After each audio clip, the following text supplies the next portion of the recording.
성소에 들어가 보자. 자, 이제 우리 말씀 들어야 될 시간인데 예배가 거의 다 끝나가네요. 자, 우리 옆에 있는 분들과 인사 한번 하십시다. 다시 한번 인사할 때에 오늘도 은혜 받읍시다. 네.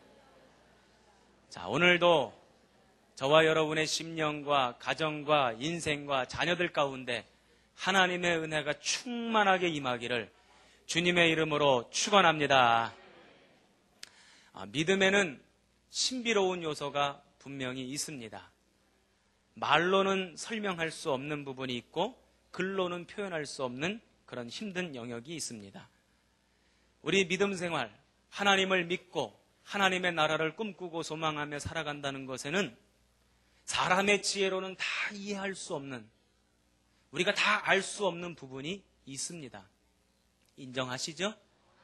세상에 과학이 아무리 발전한다 할지라도, 의학이 아무리 발전한다 할지라도 과학 가지고 의학 가지고 다 설명할 수 없는 부분이 있습니다. 얼마 전에 그 종편 방송에 보면 동침이라고 하는 프로그램이 있어요. 아마 보시는 분들도 계실 텐데, 거기 보면 우리가 익히 잘 알고 있는 장경동 목사님이 가끔 출연해요.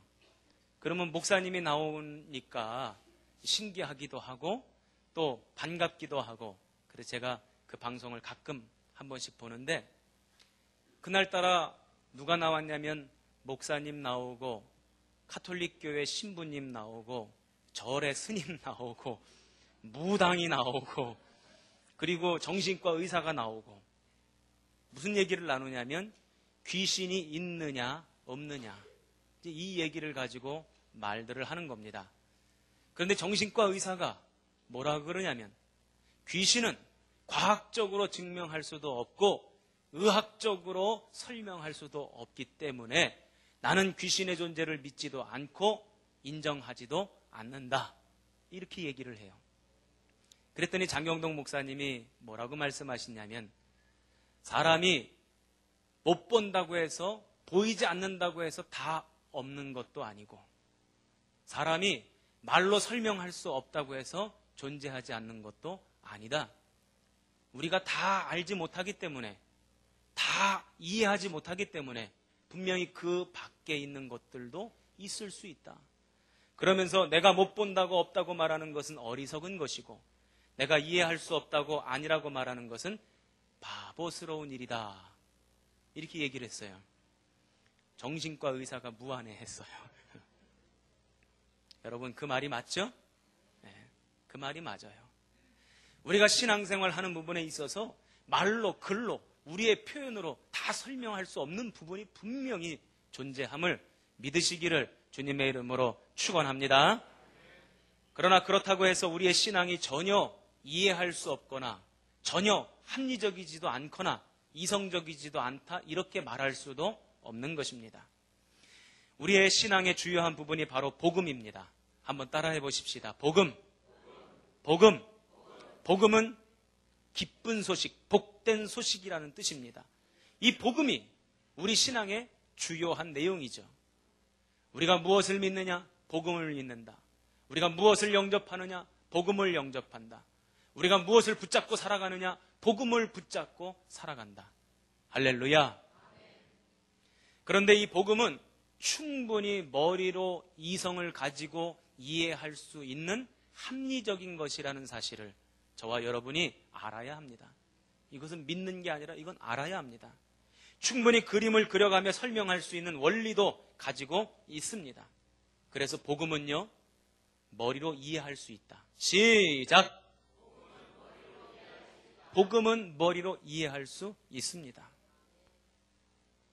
사도 바울은 자기가 죽을 때까지 받은 사명이 있대요. 그 사명이 뭡니까? 사도행전 20장 24절에 보니까 내가 달려갈 길과 주 예수께 받은 사명, 곧 하나님의 은혜의 복음 증거하는 일을 마치려 하면은 나의 생명을 조금도 귀한 것으로 여기지 아니한다 그랬어요. 즉 사도 바울이 복음 증거하는 것이 자신의 사명이래요. 그러면 사도 바울이 복음을 어떻게 증거했습니까? 막 들이밀었습니까? 이거 막 믿으라고, 무조건 믿으라고, 덮어놓고 믿으라고, 그냥 받아들이라고, 이해가 안 돼도 그냥 영접하라고 그랬습니까? 아니에요. 사도 바울은 빌립보서 1장 16절에 보면 자기는 복음을 변증하기 위해서 세우심을 받은 사도라고 설명하고 있어요. 즉 복음은 뭐가 될 수 있다? 변증될 수 있다. 복음은 변증될 수 있다. 시작! 변증이 뭡니까? 변증이라고 하는 것은요, 합리적으로, 이성적으로, 논리적으로 설명하는 것, 이것이 변증이에요. 즉 복음은 합리적으로, 이성적으로, 논리적으로 설명되어질 수 있다는 것입니다. 그래서 오늘 담임 목사도 여러분들에게 설교하잖아요. 여러분에게 복음을 가르치잖아요. 여러분에게 복음을 지금 변증하고 있는 겁니다. 여러분 한번 생각해 보세요. 무당이 구슬합니다. 굿할 때 이건 이렇고 저건 저렇고 요건 요렇고 요 의미는 요거고 요런 원리가 있으며 요런 식으로 진행이 됩니다 하고 설명 다 하고 굿하는 무당 봤습니까? 무당은요 아무 설명 없이 그냥 펄쩍펄쩍 뛰어요. 그러나 우리의 복음은 얼마든지 합리적으로 이성적으로 변증되어질 수 있고 또 우리가 얼마든지 합리적으로 이성적으로 이해할 수 있다는 사실을 우리가 알아야 합니다. 감리교를 창시하신 요한 웨슬레 목사님은 감리교인들에게 이렇게 신앙생활 해라 하고는 신앙의 4대 지표를 알려주셨어요. 첫 번째는 뭐냐? 우리의 신앙에, 우리의 믿음의 가장 기본이 되어야 될 것은 성경이다. 성경이 우리의 신앙의 근거가 되어야 되고 우리 신앙의 기준이 되어야 된다. 그러나 두 번째, 뭐가 필요한가? 전통이 필요하다. 전통을 무시해서는 안 된다. 옛 어른들이, 우리 믿음의 선대들이 해왔던 일들, 아무 의미 없는 것이 아니라 그곳에는 다 의미가 있다는 거예요. 그것에는 다 은혜가 있다는 것입니다. 그래서요, 우리 옛 어른들이 해왔던 새벽 기도, 성미 드리는 거, 이게 의미가 없는 게 아니에요. 다 의미가 있습니다. 저는 올해 계획을 세운 것 중에 하나가 뭐냐면 매월 성찬식을 거행하려고 합니다. 우리 성찬식의 의미가 많이 퇴색되어져 있고 우리 개신교인들이 성찬식을 소홀하게 여기는 것 같아서 안타까움이 있어요. 그 성찬식을 회복시키려고 합니다. 그리고 올해는 제가 그 성찬식을 놓고 박사학위 논문도 써야 돼요. 그래서 그것을 하기 위해서 제가 올해는 매달 성찬식을 거행하려고 합니다. 전통을 무시해서는 안 됩니다. 그런데 거기다가 뭐가 필요하냐? 요한 웨슬레 목사님은 이성이 필요하다는 거예요. 덮어놓고 믿어서는 안 된다는 겁니다. 그러면 맹목적인 신앙생활을 하게 되고 이단에 빠지거나 광신자가 되거나 신비한 경험만을 찾아다니는 떠돌이 신앙생활을 하게 될 수밖에 없다. 그래서 꼭 감리교인들은 머리를 가지고 이성을 가지고 신앙생활해라 이렇게 당부하셨습니다. 얼마 전에 12월 달에 한국에 전쟁 난다고 예언했던 전도사님이 한 분 계세요.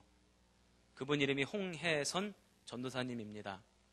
그분이 12월 달에 전쟁 난다고 예언을 하니까 또 몇몇 교회들에서는 그것에 영향을 받고 또 그것에 영향을 받은 성도들이 두려워하고 무서워하고 또 어떤 교회는 그분을 모셔다가 초청해서 간증 집회를 열고 그래서 그 간증 집회를 듣고는 진짜 12월 달에 전쟁 나는 줄 알고 온 교인들이 태국으로 도망간 교회도 있고 가족들을 미국으로 보내고 쌩 난리를 쳤습니다.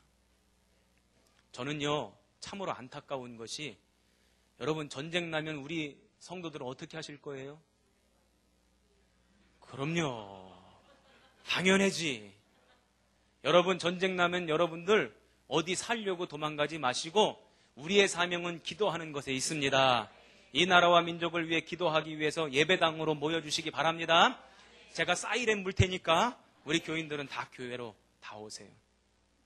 자기만 살겠다고 도망가는 건 또 그건 뭡니까? 진짜 전쟁이 난다 할지라도. 그런데 한번 머리로 한번 생각해 보세요. 수없이 많은 주님의 종들이 있고 수없이 많은 신실한 주의 백성들이 있고 수없이 많은 하나님의 자녀들이 있는데 왜 전쟁이 난다고 그 사람 딱 한 사람에게만 예언을 했을까? 이상하지 않아요? 머리로 조금만 생각해봐도 대본에 답이 나오는 것인데 그걸 모르고 거기에 현혹되고 빠져듭니다. 여러분, 복음은 충분히 머리로 이해될 수 있는 것이기에 여러분 2015년에 복음을 머리로 충분히 이해하고 받아들이시고 그것을 충분히 머릿속에 담으시기를 주님의 이름으로 축원합니다. 그런데 복음을 충분히 머리로 이해할 수 있다고 해서 머리로 믿어라, 성경은 그렇게 말씀하지 않습니다. 머리로 이해될 수 있는 것이기 때문에 머리로 받아들여라, 머리로 이성으로 믿어라 이러지 아니하시고 늘 뭐라고 말씀하시냐면 가슴으로, 마음으로, 가슴으로 복음을 받아들이고 마음으로 복음을 받아들이라는 것입니다. 한번 따라해 보십시다. 복음을 가슴으로 받아들이고 마음으로 느껴라. 아멘. 성경 어디를 봐도 항상 그 말씀입니다. 마음으로 받아들이라는 거예요. 복음을 머리로 이해하고 끝나는 것은 복음의 진수를 맛보지 못하는 것과 똑같습니다. 우리 평택에 가면 유명한 냉면집이 있어요. 그 기억으로 시작되는 냉면집 다 가보셨죠? 안 가보신 분 혹시 계세요? 그 기억으로 시작되는 냉면집 다 가보셨을 거예요. 워낙 그게 유명해가지고 본점이 평택이고 분점이 서울에 생길 정도로 그게 유명해요. 여러분 서울에 있는 분점 가보셨어요? 못 가보셨지. 나만 가봤지. 그런데요, 거기가 뭘로 유명해? 냉면으로 유명하단 말이죠. 그런데 그 냉면집 찾아가서 냉면은 안 먹고 만두만 먹고 나오는 꼴이랑 똑같다는 겁니다. 복음을 머리로만 이해하고 그것으로 끝나면 안 된다는 거예요. 복음의 진수를 맛보기 위해서는 복음을 이 심령으로, 마음으로, 가슴으로 느껴야 한다는 것입니다. 복음이 주는 은혜의 깊이, 복음이 주는 능력. 딱 보면 아멘 할 때가 맞잖아요. 다시 한번. 복음이 주는 은혜의 깊이, 복음이 주는 능력, 복음으로부터, 복음이 주는 죄로부터의 자유함, 복음이 주는 감사의 능력. 이거는요, 복음을 체험하고, 복음을 경험하고, 복음을 가슴으로 느낀 사람만 아는 거예요. 머리로 이해한 사람은 이걸 몰라요. 복음을 가슴으로 느낀 사람은 복음이 주는 자유함을 압니다.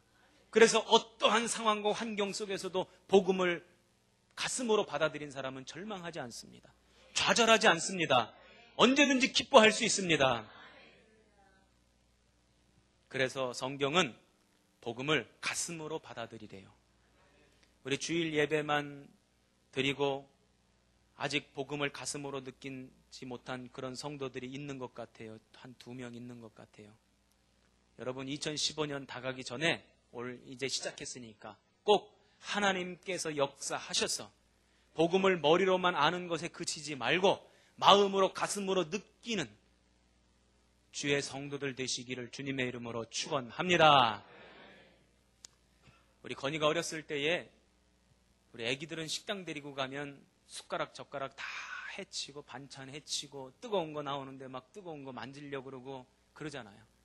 근데 마침 우리 건이 키울 때 뭐가 유행이었냐면 캐리어라는 게 유행이었어요. 그래서 이렇게 등에다가 지게처럼 아기를 메고 다니는 거. 또 요새는 그걸 안 하더라고요. 요새 아기 키우는 부모들, 우리 정진숙 집사님 그 캐리어 있어요? 없더라고. 안 쓰더라고. 옛날에 우리 건이 키울 때만 그게 유행이었어요. 그래서 그거를 짊어지고 가면 이제 거기에만 있어야 되니까 얘가 이제 음식점 가도 그걸 해치지 못하는 거예요. 그냥 단지 해칠 수 있는 건 제 뒷구댕이, 이 뒷머리 끄댕이만 해치지 뭐 절대 다른 거는 만지지 못해. 근데 하루는 식당에 갔는데 소뚜껑 삼겹살집이었어요. 캐리어를 안 가지고 갔네. 그러는 바람에 그냥 숟가락 젓가락 막 다 해치고 막 반찬 다 해치고 그리고는 소뚜껑이 지금 불에 달궈져가지고 막 뜨거워지고 있는데 그 위에다 지금 뭐 올려야 돼요? 삼겹살을 지금 올려야 되는데 지가 막 손을 갖다 댈라 그러고 안 돼 건이야 뜨거 아 뜨거 아 뜨거 이거 안 돼 안 돼 아 뜨거 알아듣질 못하네. 그래가지고 제가 안 되겠다 싶어가지고 네가 한번 좀 경험 좀 한번 해봐라. 그리고 손을 갖다 소뚜껑에다 딱 댔어. 그런데 우리 같으면 뜨거 하고 바로 뗄 줄 알았는데 얘가 바로 안 떼는 거예요. 그러더니 조금 있다가 울음이 터졌어. 나중에 한 사실인데, 사람이 연세가 많이 드시거나 아기 때는 감각이 둔해가지고 뜨거운 건데 뜨거운 것을 늦게 느낀다는 거예요. 아기인데 뜨거운 건데 뜨거운 걸 늦게 느낀 거예요. 그러는 바람에 그 소뚜껑에서 손이 오래 있었어요. 그래가지고 나중에 그 손에 물집이 잡히고, 그런 눈으로 보지 마세요. 물집이 잡히고, 그래서 그냥 제가 저희 아내한테 얼마나 혼났는지 몰라요. 그런데 그 다음부터 식당 갈 때에 거냐, 뜨거 그러면 절대로 가까이 오질 않아요. 왜? 뜨거운 맛을 봤거든. 뜨거운 맛을 한번 봐서 그게 뭔지를 아는 거예요. 여러분, 우리가 믿는 복음, 우리가 영접한 복음도 마찬가지입니다. 머리로 아는 것 가지고는 안 되는 거예요. 분명히 머리로 이해할 수 있습니다. 이성으로 이해할 수 있습니다. 그러나 거기에 끝이면 안 된다는 거예요. 그것이 내 가슴으로, 내 심령으로, 내 마음으로 느껴질 때 그 복음의 자유함, 그 복음의 능력, 그 복음의 은혜로움, 그것을 비로소 알게 되는 것이죠. 저와 여러분에게 그런 은혜가 있기를 축원합니다. 그런데 여기서 끝이 아닙니다. 복음을 가슴으로 느꼈다면 그 복음에 걸맞는 삶을 살아라. 이것이 성경의 가르침입니다. 자, 빌립보서 1장 27절을 한번 찾아보십시다.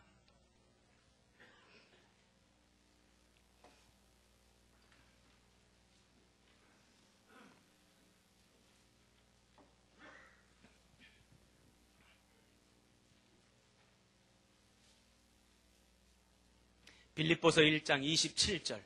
우리 같이 한번 읽어보겠습니다. 시작. 아멘. 거기까지. 오직 너희는 그리스도의 복음에 합당하게 생활하라. 갑자기 생각나서 드리는 말씀인데요. 이따가 혹시 우리 건이 만나거들랑 네 아빠가 옛날에 그랬다며? 일러 바치면 안 돼. 그 비밀이에요. 우리 아들한테 비밀로 지금 하고 있으니까. 자, 복음에 합당한 삶을 살라는 것입니다. 복음에 합당한 삶을 살라는 거예요. 다시 한번 설교할게요. 복음에 합당한 삶을 살라는 것입니다. 복음을 머리로 이해하고 가슴으로 받아들여서 그 복음이 얼마나 좋은 것인지를 깨달았다면 그 복음에 걸맞는 삶을 살아라. 이것이 성경의 가르침입니다. 야고보서의 말씀을 보면 구원은 믿음으로 받는 것이지만 그 믿음이 있느냐 없느냐는 하나님이 판단할 몫이지만, 그러나 믿음이 있느냐 없느냐, 복음이 있느냐 없느냐를 가늠은 해볼 수 있다는 것입니다. 무엇 가지고? 그가 어떻게 행하느냐, 어떻게 살아가느냐를 보면, 그 사람의 삶의 모습을 보면 복음이 있느냐 없느냐, 믿음이 있느냐 없느냐 대략은 짐작해 볼 수 있다는 거예요. 그래서 야고보서 2장 17절에는 행함이 없는 믿음은 죽은 믿음이라 그랬어요. 저는 저와 여러분이 복음을 머리로 이해하고 그것에 그치는 것이 아니라 복음을 가슴으로 느끼고 또 거기에 그치는 것이 아니라 복음을 손으로 실천하시기를 주님의 이름으로 축원합니다. 특별히 야고보서의 말씀은 어디에 주목하고 있습니까? 야고보서 2장을 넘어 3장으로 가면 야고보서의 말씀에 무슨 내용이 나오냐면 말을 잘 해야 된다라는 말씀이 나와요. 즉 복음을 실천하며 복음을 살아내야 하는데 가장 중요한 삶이 뭐냐면 언어 생활. 시작. 우리 옆에 계신 분 손 붙잡고 말 잘해야 된다고 빨리 알려주세요.